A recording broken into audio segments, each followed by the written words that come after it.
This channel does not promote any violent, harmful, or illegal activities. All content provided by this channel is meant for an educational purpose only.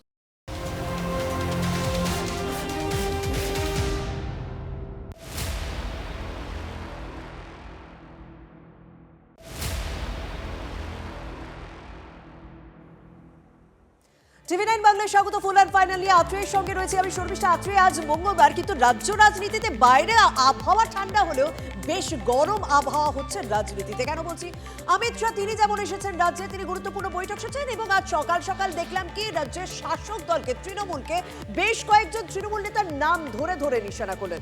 Trinamool সরকার বাংলাকে অনুপ্রবেশকারীদের স্বর্গরাজ্য বানিয়ে ফেলেছে। কোন সরকার কি এমনটা করতে পারে? এসআইআর আবহে অনুপ্রবেশ নিয়ে তৃণমূলকে তোপ দেগে তীব্র আক্রমণ अमित शाह की बोलेছেন শুনবো। जहां पर भी बंगाल में जाते हैं, पूरे बंगाल की जनता घुसपैठियों से त्रस्त है। क्या कोई राज्य सरकार ऐसी हो सकती है जो घुसपैठियों की पनाहगाह अपने राज्य को बना दे? राष्ट्रीय सुरक्षा पर एक कितना बड़ा खतरा है, इसका जवाब बंगाल की मुख्यमंत्री ने बंगाल के चुनाव में दे। वो ठीकरा फोड़ते हैं कि बीएसएफ है, वो रोक नहीं रही है। ममता जी, मैं आज आपको इस सार्वजनिक प्रेस वार्ता में पूछना चाहता हूं कि कौन सी सरकार है बांग्लादेश की पूरी सीमा पर जो वाड़बंदी करने के लिए, बॉर्डर पर फेंसिंग करने के लिए जमीन नहीं देती है? अगर आप जवाब न दे पाए तो मैं ही देता हूं। आपकी ही सरकार है जो जमीन नहीं देती है, जिसके कारण फेंसिंग का काम समाप्त नहीं होता है। फिर भी भौगोलिक रूप से कठिन सीमा पर से कोई घुस कर आता है तो कहां जाता है? सबसे पहले बंगाल के गांव में जाता है। आपका पटवारी क्या कर रहा है? आपका थाना क्या कर रहा है? क्यों इसको अरेस्ट नहीं किया जाता? क्यों उस पर केस दर्ज नहीं होता? क्यों इसको वापिस भेजा नहीं जाता? जवाब है क्या आपके पास? क्या बंगाल की मुख्यमंत्री जवाब दे सकती है कि असम में घुसपैठ क्यों बंद हो गई? त्रिपुरा में घुसपैठ क्यों बंद हो गई? सिर्फ बंगाल में क्यों होती है? क्योंकि आपकी निगहबानी में घुसपैठ कराई जाती है और बंगाल को धीरे धीरे डेमोग्राफी चेंज कर आप आपकी वोट बैंक को पुख्ता करनी चाहती है। मगर ये लंबा नहीं चलेगा। बंगाल की जनता अब जान गई है और इसके खिलाफ लामबंद भी हो रही है। और मुझे मालूम है अगला चुनाव घुसपैठियों को निकालने के मुद्दे पर और घुसपैठ रोकने के मुद्दे पर लड़े जाने वाला है। অমিত শাহের বক্তব্য শুনলাম। অনুপ্রবেশ ইস্যুতে অমিত শাহ তিনি নিশানা করেছেন রাজ্যের শাসক দলকে। এই মুহূর্তে তৃণমূল কংগ্রেস মুখপাত্র, তৃণমূল কংগ্রেস নেতা তন্ময় ঘোষ আমাদের সঙ্গে রয়েছেন। অনুপ্রবেশকারীদের স্বর্গরাজ্য বানিয়ে ফেলেছে তৃণমূল সরকার। জমি দেওয়া হয় না কাঁটাতার তৈরি করার জন্য, এবং যখন অনুপ্রবেশের ঘটনা ঘটে গ্রামে পৌঁছে যায়, তাহলে স্থানীয় থানা, স্থানীয় পুলিশ তারা কি করছে? এই প্রশ্ন তুলেছেন অমিত শাহ। কি বলবেন? অমিত শাহ নিজের ব্যর্থতার দায় অন্যের উপর ফেলে তাকে রাজনৈতিক অস্ত্র হিসাবে ব্যবহার করছেন, যা তিনি বরাবরই করে থাকেন। স্বরাষ্ট্র মন্ত্রকের প্রধান তিনি জানাচ্ছেন অনুপ্রবেশ হয়েছে, তার উপর দাঁড়িয়ে নির্বাচন লড়াই হবে। উনি ঠিক করে দেবেন নির্বাচন কি লড়াই হবে। আসলে আমরা উন্নয়নকে, পশ্চিমবাংলার উন্নয়নকে সামনে রেখে লড়াই যেতে চাই, আর উনি অনুপ্রবেশ যেটা ওনার দপ্তর, সেই দপ্তরের ব্যর্থতাকে নিয়ে পশ্চিমবাংলায় নির্বাচনে যেতে চান। স্বাভাবিকভাবেই মানুষ বুঝতে পারছে যে মানুষ কার দিকে থাকবে। এই অনুপ্রবেশের সম্পূর্ণ দায় এবং দায়িত্ব স্বরাষ্ট্র মন্ত্রকের। কাকে তারপরে তার ভিত্তিতে কাকে নাগরিকত্ব দেওয়া হবে কি হবে না, তার সম্পূর্ণ দায়িত্ব স্বরাষ্ট্র মন্ত্রকের। এবং স্বরাষ্ট্রমন্ত্রী হিসাবে দুটো দায়িত্বই তিনি অস্বীকার করতে পারেন। এদিকে সংসদে তিনি রিপোর্ট পেশ করতে পারেন না কতজন অনুপ্রবেশকারী আছে। একটা ব্যর্থ স্বরাষ্ট্রমন্ত্রী হিসাবে এসে এখন রাজনৈতিক চিত্রনাট্য তৈরি করছেন। সেই চিত্রনাট্য বাংলার মানুষ খাবে না, কারণ এর আগে এই চিত্রনাট্য দেখা হয়েছে। উনি যত আসবেন আমাদের আসন তত বাড়বে। ধন্যবাদ। আর এর সঙ্গে তৃণমূল সরকারের বিরুদ্ধে তোষণের রাজনীতির অভিযোগ তুলে তীব্র আক্রমণ করেছেন কেন্দ্রীয় স্বরাষ্ট্রমন্ত্রী অমিত শাহ। তিনি বলছেন এখন মলম লাগানোর চেষ্টা হচ্ছে বলে খোঁচা দিয়েছেন। सांप्रदायिक तुष्टीकरण को इस राज्य सरकार ने अपनी नीति के रूप में स्वीकार कर लिया है। अब मरहम लगाने का प्रयास हो रहा है, मगर अब मरहम लगाने से कुछ नहीं होता है। हृदय पर, बंगाल की हिंदुओं के हृदय पर घाव इतना गहरा बैठ गया है कि कोई मरहम काम नहीं आएगा। अब आपका जाने का समय तय हो गया है। मैं तो भाई किसी भी कारण से मंदिर बनाते ही इसका स्वागत करता हूं, मगर बहुत देरी कर दी है उन्होंने। তন্ময় ঘোষ আমাদের সঙ্গে রয়েছেন, আমরা তার প্রতিক্রিয়া নেব। প্রতিক্রিয়া নিয়েছিলাম আমরা তন্ময় ঘোষের, কি বলেছেন শোনাবো। যে অনুপ্রবেশের কথা বলছেন সেই অনুপ্রবেশের দায়িত্বে হচ্ছে স্বরাষ্ট্রমন্ত্রক, অর্থাৎ তিনি তার ব্যর্থতার দায় স্বীকার করছেন এবং সেটাকে রাজনৈতিকভাবে কাজে লাগানোর চেষ্টা করছেন অন্য দলের উপর চাপিয়ে। বাংলার মানুষ সেটা বোঝে। উনি যে সুশাসনের কথা বলছেন সেই সুশাসন আমরা গত 2-3 দিনে পরপর দেখেছি বিজেপি শাসিত মধ্যপ্রদেশ, ওড়িশা এবং উত্তরপ্রদেশে। সেখানে কুলদীপ সেঙ্গারের মতো যে ধর্ষককে জামিন পাইয়ে দেওয়ার চেষ্টা করা হয়, যে ধর্ষিতা হয়েছেন তাকে দিল্লিতে বাধা দেওয়া হয়, তাকে প্রতিবাদ করতে দেওয়া হয় না। এই সুশাসন পশ্চিমবাংলার মানুষ চায় না।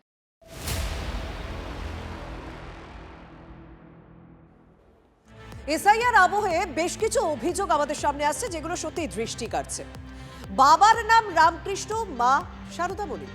এসআইআর শুনানিতে ডাক পড়েছে শিলিগুড়ির রামকৃষ্ণ বেদান্ত আশ্রমের মহারাজ রাঘবানন্দপুরীর। মহারাজকে নিয়ে মহকুমা শাসকের দপ্তরে গেলেন তৃণমূল নেতারা। আমরা সন্ন্যাসী, আগের নাম ব্যবহার করব না, নাম কেটে দিলে কেটে দেওয়া হোক। অনর থেকে মন্তব্য মহারাজ রাঘবানন্দপুরীর। ওরা মহারাজকেও ছাড়ছে না, শুনানিতে ডাকছে। বাংলা এর জবাব দেবে। কমিশনকে নিশানা করে শিলিগুড়ি মেয়র গৌতম দেবের বক্তব্য শুনুন। টোটাল ডকুমেন্টই কিন্তু আমার ওই একই রকম দেওয়া আছে। স্বামী রাঘবানন্দপুরী, পিতার নাম রামকৃষ্ণ দেব, মাতা শারদামণি দেবী।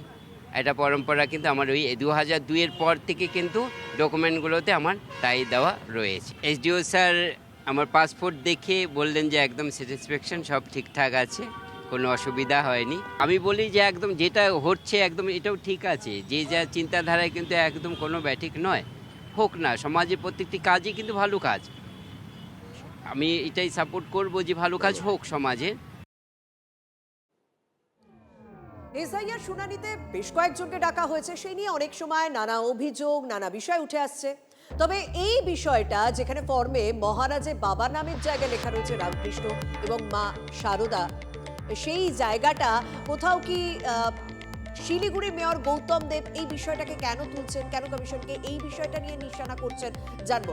আমার সহকর্মী প্রসেনজিৎ এই মুহূর্তে রয়েছেন। প্রসেনজিৎ, শুনানি ডাকা হয়, সেটা একটা নির্বাচন কমিশনের নিয়ম রয়েছে, সে শুনানি ডাকা হয়েছে। হঠাৎ করে গৌতম দেব এই মহারাজের বিষয়টা সামনে আনলেন কেন, ঠিক কি বলছেন? মহারাজের রিয়াকশন আমরা শুনেছি। দেখো, শিলিগুড়িতে রামকৃষ্ণ বেদান্ত আশ্রমে মহারাজের বাবা এবং মায়ের নাম ঘিরে বিতর্ক। মিশনের মহারাজের দাবি তারাই ধর্মান্তরিত হওয়ার পর, নতুন ধর্মে দীক্ষিত হওয়ার পর তার পুরনো বাবা মায়ের নাম বদলে তিনি রামকৃষ্ণদেবকে তার বাবা এবং শারদামণিকে তার মা হিসেবে চিহ্নিত করেন এবং সেই নামেই কিন্তু তার যাবতীয় ভোটার কার্ড, আধার কার্ড, প্যান কার্ড এবং পাসপোর্টও রয়েছে। কিন্তু কমিশনের ক্ষেত্রে ম্যাপিং ম্যাচিং এর ক্ষেত্রে গিয়ে বাবা হিসাবে রামকৃষ্ণদেবকে খুঁজে পাওয়া যাচ্ছে না, মা হিসাবে শারদামণিকে খুঁজে পাওয়া যাচ্ছে না, যে কারণেই কিন্তু নির্দিষ্ট পদ্ধতি মেনেই তাকে হিয়ারিং এ ডাকা হয়। সেখানে তিনি পাসপোর্ট দেখান এবং তিনি বলেন তার এই যে স্পিরিচুয়াল বাবা মা, স্পিরিচুয়াল জগতের ক্ষেত্রে তিনি যাকে বাবা মা হিসেবে চিহ্নিত করছেন, সেই নামকে স্বীকৃতি দিয়ে ইতিমধ্যেই কেন্দ্র তাকে পাসপোর্ট দিয়েছে এবং সেই পাসপোর্ট দেখার পর কিন্তু কমিশনের তরফে হিয়ারিং এ তারা স্যাটিসফাইড বলে মহারাজকে জানিয়ে দেন এবং মহারাজও বাড়ি ফিরেছেন, তার আশ্রমে ফিরেছেন। যদিও তৃণমূল নেতৃত্ব স্বাভাবিকভাবেই রেড়ে করে মাঠে নেমেছে যে যেখানে রামকৃষ্ণ মিশনকেও ছাড়া হচ্ছে না এবং এই ভোগান্তি বা দুর্ভোগ চরমে হচ্ছে। ধন্যবাদ। সন্ন্যাস ধর্ম যখন তারা নিয়ে নেন, তারা তাদের আগের জন্ম থেকে তারা বেরিয়ে এসে তারা দীক্ষিত হন। সুতরাং তাদের বাবা মায়ের নাম ইত্যাদি ইত্যাদি সেগুলো দেওয়ার ক্ষেত্রে তারা সেভাবেই দেন এবং দীর্ঘ পরম্পরায় এই সাধু সন্ন্যাসী এবং যারা আমাদের বাংলার যারা এরাই আমাদের পথপ্রদর্শক, তাদের ভোটার লিস্টের নাম থাকবে না, তাদেরকে হ্যারাস করা হচ্ছে এবং অনেকের নাম থাকছে না। অত্যন্ত দুর্ভাগ্যজনক। বাংলা এটা মানবে না, বাংলা আধ্যাত্মিকতার দেশ।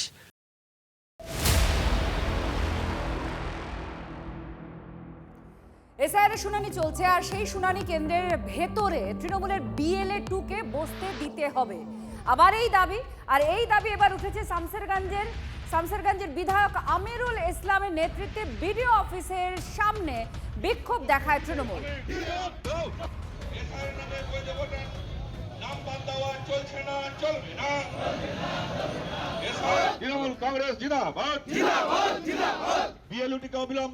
কৌশিক আমাদের প্রতিনিধি আমাদের সঙ্গে রয়েছেন। কৌশিক, আমরা বিক্ষোভ দেখলাম, অন্তত কি নিয়ে বিক্ষোভ হচ্ছে সেটা আমরা দর্শকদের জানিয়েছি। কেন এই বিষয়টা তুলে আনা হয়েছে, আর তার পাশাপাশি ইলেকশন কমিশনের তরফ থেকে কি বলা হয়েছে? কারণ স্পষ্ট তো নির্দেশ আছে BLA-রা ঢুকতে পারবে না। দেখো, একদমই তাই, যে স্পষ্ট নির্দেশ রয়েছে সেই কারণে কিন্তু BLA 2 যারা রয়েছে দলীয় কর্মী তাদেরকে কিন্তু ঢুকতে দেয়নি। এবং এখানে হেয়ারিং এর যাদের বিভিন্ন আনম্যাপিং পাওয়া গেছে বা সেই সমস্ত বিষয়ে যাদের নাম রয়েছে তাদেরকে শুনানিতে ডাকা হচ্ছে। তবে তৃণমূলের পক্ষ থেকে অভিযোগ যে হঠাৎ করে 12 ঘন্টা বা 24 ঘন্টার মধ্যে নোটিশ দিয়ে ডাকা হচ্ছে, যাদেরকে ডাকা হচ্ছে শুনানিতে, অনেকে হয়তো বাইরে রয়েছেন, তারা কিভাবে আসবে এইরকম নোটিশ পেলে, সেই নিয়েও কিন্তু তারা সরব হয়েছে এবং যে ইচ্ছাকৃতভাবে নাম বাদ দেওয়ার প্রবণতা সেই অভিযোগ তুলেছেন। এবং বেশ কিছুক্ষণ কিন্তু বিডিও অফিসে যেখানে শুনানি চলছিল শামশেরগঞ্জে, সেখানে কিন্তু বেশ কিছুক্ষণ বিক্ষোভ দেখায় এই বিধায়কের নেতৃত্বে এবং তারা দাবি জানান যে BLO-কে যেমন বসতে দিতে হবে সেরকম পাশাপাশি যাদেরকে ডাকা হচ্ছে সেই নামের তালিকা কিন্তু সর্বসমক্ষে প্রকাশ করতে হবে, এই দাবিও তারা তোলেন। এবং তারা যেটা জানাচ্ছেন যে ইচ্ছাকৃতভাবে একটা নাম বাদ দেওয়ার একটা প্রবণতা চালাচ্ছে নির্বাচন কমিশন এবং সেই নির্বাচন কমিশনের যে দায়িত্ব সেই দায়িত্ব পালন করানোর জন্য তারা আবেদন করেন। ধন্যবাদ কৌশিক, আমাদের প্রতিনিধির সঙ্গে ছিলেন। আমাদের এলাকার মানুষ, সাধারণ মানুষ, খেটে খাওয়া মানুষ, মেহনতি মানুষ, শ্রমজীবী মানুষ, তারা কাগজের মারপাচ বোঝে না। তাদের সহযোগিতা তাহলে করবে কে? আমরা 1.5 মাস ধরে এসআইআর-এ আমাদের BLO 2 যারা আছে তৃণমূল কংগ্রেসের, তারা ফর্ম ফিল আপ থেকে শুরু করে সমস্ত রকম সহযোগিতা করা হয়েছে। আজকে BLO 2-কে বসতে দেওয়া হবে না। আমাদের দাবি যে হিয়ারিং টেবিলে BLO 2-কে বসতে দিতে হবে। প্রচুর মানুষের হয়রানি, অত্যন্ত বয়স্কা পুরুষ মহিলা উভয়ই দেখছি যাদের হয়রানির শিকার হচ্ছে, যারা খুবই খারাপ লাগছে।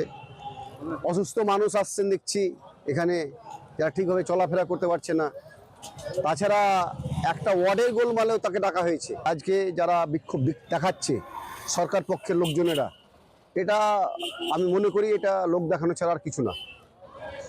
এতে কোনো লাভ হবে না বাইরের লোক দেখেন। এখানে প্রশাসনিক স্তরে আলোচনা করে সমাধান করা ঠিক ছিল, কিন্তু বাইরে এটা কাকে দেখাচ্ছেন? এতে কোনো লাভ হচ্ছে কি সাধারণ মানুষের? হয়রানি বন্ধ হচ্ছে কি? হচ্ছে না।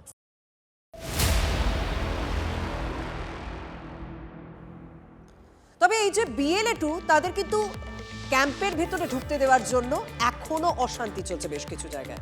যেমন হাওড়ার ডোমজুর তৃণমূলে BLA-দের SIR এর শুনানি কেন্দ্রে ঢুকতে দিতেই হবে সেরকমই দাবি রাখা হয়েছে।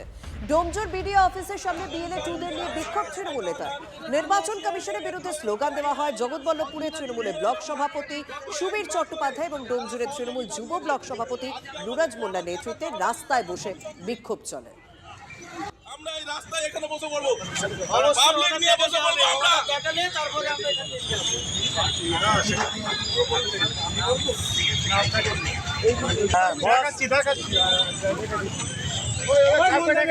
এখানে নির্বাচন কমিশনার বিজেপি তারা একাকিত্ব হয়ে সারা বাংলার মানুষকে যেভাবে হয়রানি করছে তার বিরুদ্ধে আমরা কথা বলতে এসেছি যে মানুষকে এইভাবে নিয়ে ছিনিমিনি খেলা যাবে না, হয়রানি করানো যাবে না। 80 ঊর্ধ্ব মানুষ, তারা হ্যান্ডিক্যাপ, তাদেরকে গাড়ি করে আনতে হচ্ছে। তারপরে এইখানে এইরকম একটা স্পেলিং ভুল, সেইটাকে নিয়ে ডাকা হচ্ছে, মানুষকে রাস্তায় নামানো হচ্ছে। বারংবার নির্বাচন কমিশন যে প্রহসনে পরিণত করছে বাংলার মানুষকে নিয়ে, তার জন্য আমরা তীব্র প্রতিবাদ জানাচ্ছি।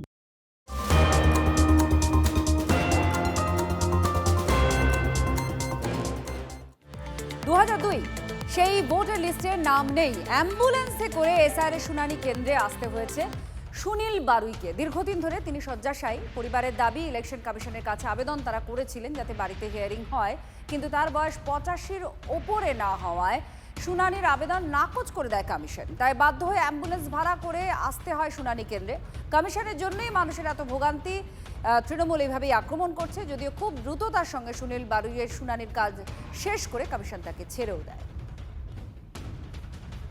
নিজের অস্তিত্ব রক্ষা করবার জন্য অসুস্থ অবস্থায় যিনি উঠতে পারেন না তাকে এইভাবে অ্যাম্বুলেন্সে এসআইআর কেন্দ্রে আসতে হলো। হেয়ারিং করবার জন্য এইভাবে অসুস্থ অবস্থায় যিনি 1 বছর ধরে বিছানায় শয্যাশায়ী তাকে নিয়ে আসতে হলো তার পরিবারকে। কেন আপনাকে নিয়ে আসতে হলো? নাম না থাকলে অসুবিধা না, কিরকম কি করবো বলেন, যার জন্য নিয়ে আসতে হলো। উনি কতদিন ধরে অসুস্থ? এই 1.5 বছর, পুরো 1.5 বছর চলছে। রানী চলছে, ওষুধ চলছে, করছে, চলছে এভাবেই। বাড়িতে করবার জন্য আবেদন জানি না, বাড়িতে আবেদন জানিয়েছিলাম, কিন্তু এর কোনো এরা যদি না বলে কি করে নিয়ে আসবে বলেন? এরা যদি বলতেন তাহলে তো বাড়িতে হতোই। তাহলে বাড়িতে হলে কি সুবিধা হতো? সুবিধা অবশ্যই সুবিধা হতো, বাড়িতেও অসুবিধা সুবিধা হতো। বাড়িতে গিয়ে বলা যায় এখন। আপনার কি কি অসুবিধা আছে? কোমরে ব্যথা খুব, ঘুরতে ফিরতে পারছি না, বসতে পারছি না। আজকে 1.5 বছর পর্যন্ত এই অবস্থায় পড়ে আছি। কষ্ট হচ্ছে? কষ্ট, খুব কষ্ট হচ্ছে। এখন বাড়িতে কি অবস্থা কি বলবেন? এই অবস্থায় আপনাকে আসতে হলো? আসলে 2002 সালে নাম নেই, তাই হিয়ারিং এ আসতে হলো।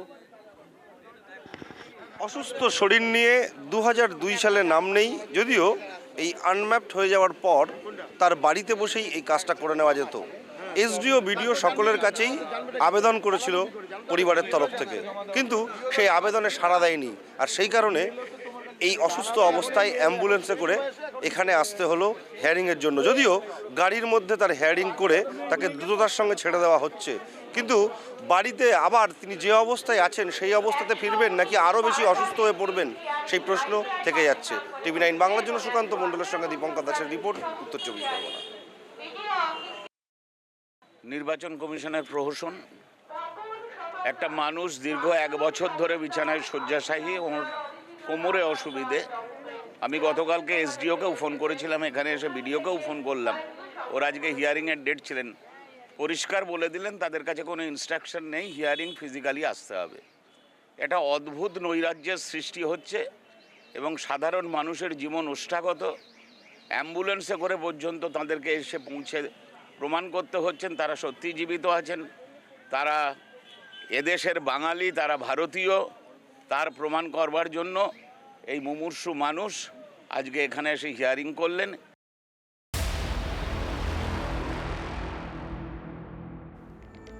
বহুতল আবাসনগুলিতে ভোট কেন্দ্র করতে চায় নির্বাচন কমিশন, আর তা নিয়ে তৎপরতা। কলকাতার deputy election commissioner Gyanesh Bharti এসেছেন। একটি বৈঠক হওয়ার কথা। জেলার নির্বাচনী আধিকারিকদের আগে একটি সমীক্ষা করতে বলা হয়েছিল, সেই রিপোর্ট পাওয়ার পর ফের আবার রিপোর্ট করতে বলা হয়, কারণ আগের রিপোর্টে অসন্তোষ ব্যক্ত করে নির্বাচন কমিশন। আর যে ডেডলাইন এই দ্বিতীয় রিপোর্টে সাবমিট করার কথা তার আগেই এই বৈঠক। শ্রাবন্তী আমাদের প্রতিনিধি আমাদের সঙ্গে রয়েছেন, আরও বিস্তারিতভাবে জানাচ্ছেন। শ্রাবন্তী, এর একটা প্রেক্ষাপট আমরা দেখেছি আগে, যে সমীক্ষা রিপোর্ট তৈরি করতে বলা হয়েছিল, তখন কমিশন অসন্তোষ প্রকাশ করে রিপোর্ট দেখে। এবার আবার রিপোর্ট করতে বলা হয়েছে, যা সাবমিটের ঠিক আগে বৈঠক। ঠিক কি কি তথ্য উঠে আসছে, কিভাবে দেখা হচ্ছে? রাজ্যের শাসক দলও এই নিয়ে একটা আপত্তি জানিয়েছিল, ঠিক কি বিষয় এখন? দেখো, প্রথমবারে যখন এই সংক্রান্ত বিষয় জানতে চাওয়া হয় সেই সময় জেলা শাসকরা জানিয়েছিলেন যে সমস্ত আবাসনে এই ধরনের বুথ তৈরির কথা ভাবা হচ্ছে সেখানকার বাসিন্দা যারা রয়েছেন তাদের আপত্তি রয়েছে, বিভিন্ন রাজনৈতিক দলের তাদের আপত্তি রয়েছে। ফলে কার্যত তারা আবাসনে ভোট হোক, আবাসনে বুথ হোক, এমনটা পক্ষে একটা নেগেটিভ রিপোর্ট তারা জমা দিয়েছিলেন। যদিও কমিশন এতে অত্যন্ত বিরক্ত হয়ে দ্বিতীয়বার রিপোর্ট তৈরি করতে নির্দেশ দিয়েছে। আজকের জ্ঞানেশ ভারতী যে 4-5 জন জেলা শাসকদের সঙ্গে বৈঠক করবেন, যা তাদের কাছ থেকে জানতে চাওয়া হবে যে তাদের জেলায় কত কটি এরকম আবাসন রয়েছে, কোন আবাসনে কত বাসিন্দা থাকছে, সেই বাসিন্দাদের উপর নির্ভর করে তারা এই ধরনের বুথ তৈরি করতে চান। জ্ঞানেশ ভারতীর সঙ্গে আধিকারিকরা রয়েছেন, তারা জানাবেন ভারতবর্ষের কোথায় এরকম আবাসনে বুথে সফলভাবেই ভোট হয়েছে। এর আগে আমরা দেখেছি দিল্লিতে এই ধরনের আবাসনে ভোট হয়েছে, তাহলে এখানে সমস্যা কোথায়, এই ধরনের প্রশ্ন করা হবে। আবাসনে যদি বুথ হয় তাহলে সেখানকার নিরাপত্তা ব্যবস্থা কেমন হবে, ইত্যাদি সমস্ত বিষয়গুলোই উঠে আসতে চলেছে। নিঃসন্দেহে এই বৈঠক গুরুত্বপূর্ণ, কারণ এসআইআর আবহে এই বৈঠক করা হচ্ছে, অর্থাৎ নির্বাচনের আগে হাই রাইজ নিয়ে অত্যন্ত সচেতন কমিশন, এবং হাই রাইজ আবাসনগুলিতে যাতে এই ধরনের বুথ হয় তার থেকে এখন থেকেই একটা স্পষ্ট বার্তা দিতে চাইছে কমিশন। ধন্যবাদ। চুচুড়ার পর বলবা এসআইআর শুনানি কেন্দ্রে আবারও বিধায়ক অসিত মজুমদার। তৃণমূল বিধায়কের উপস্থিতিতে আবারও উত্তেজনা পলবায়, বন্ধ হয়ে যায় শুনানি। সেখানেও কি সেই একই অভিযোগ? বিএলএদের ঢুকতে দিতে হবে, একদম বিএলএ 2 রাখার দাবিতে ফের হই হট্টগোল এবং শুনানি দীর্ঘক্ষণ বন্ধ হয়ে যায়। ইলেকশন রুল ইলেকশন কমিশনের নির্দেশে আমরা বিএলএ 2 থাকতে দেব না, একটা প্লেন লিখে দিন, তাহলে আপনার হিয়ারিং বন্ধ হবে। আপনি হিয়ারিং বন্ধ করতে বলুন, এসডিও কে ডেকে পাঠান। পাচ্ছিস? আপনি এসডিও কে ডেকে পাঠান। পাচ্ছিস? দেখুন, আপনি যেটা বলবেন সেটা কিন্তু আমার যা নিয়ম আছে নিয়ম অনুযায়ী কাজ করবেন। আপনি এসডিও কে জানান না যে আমরা একটা লিখিত চাইছি।